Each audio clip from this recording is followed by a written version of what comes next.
কি মাঝে মাঝে পায়ের আঙুল, গোড়ালি বা হাঁটুতে তীব্র ব্যথা অনুভব করেন? ব্যথা এতটাই যে হাঁটতে কষ্ট হয়? তাহলে সাবধান, এটি হতে পারে গাউট, যা শরীরে ইউরিক অ্যাসিড বেড়ে যাওয়ার লক্ষণ। আজকের ভিডিওতে আমরা গাউট ও ইউরিক অ্যাসিড নিয়ে বিস্তারিত জানব। চ্যানেলে নতুন হলে সাবস্ক্রাইব করুন এবং ভিডিওটি পছন্দ হলে লাইক দিন। চলুন শুরু করি। গাউট হলো আর্থ্রাইটিসের একটি বিশেষ ধরন, যা শরীরে অতিরিক্ত ইউরিক অ্যাসিড জমা হওয়ার কারণে হয়।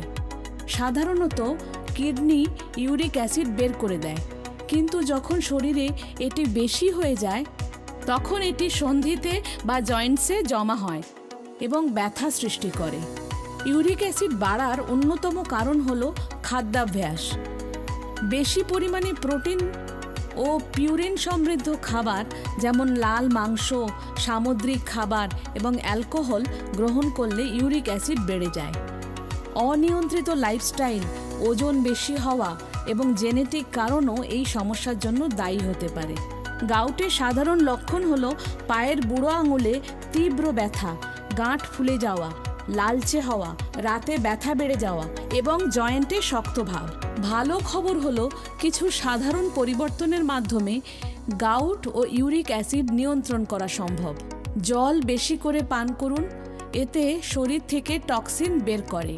কম পিউরিনযুক্ত খাবার খান, তার বদলে সবুজ শাকসবজি, ফলমূল এবং বাদাম খুব উপকারী। অ্যালকোহল ও মিষ্টি জাতীয় খাবার কম খান। ওজন নিয়ন্ত্রণে রাখতে হবে ও নিয়মিত ব্যায়াম করুন।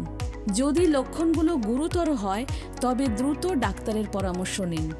আপনার ইউরিক অ্যাসিড বেড়ে গেছে কিনা তা জানতে ব্লাড টেস্ট করানো জরুরি। আপনার স্বাস্থ্য আপনার হাতেই। সঠিক লাইফস্টাইল মেনে চললে গাউট থেকে মুক্ত থাকা সম্ভব। ভিডিওটি যদি উপকারী মনে হয় তাহলে লাইক, কমেন্ট এবং শেয়ার করতে ভুলবেন না। আর এমন স্বাস্থ্য বিষয়ক তথ্য পেতে সাবস্ক্রাইব করুন। ধন্যবাদ।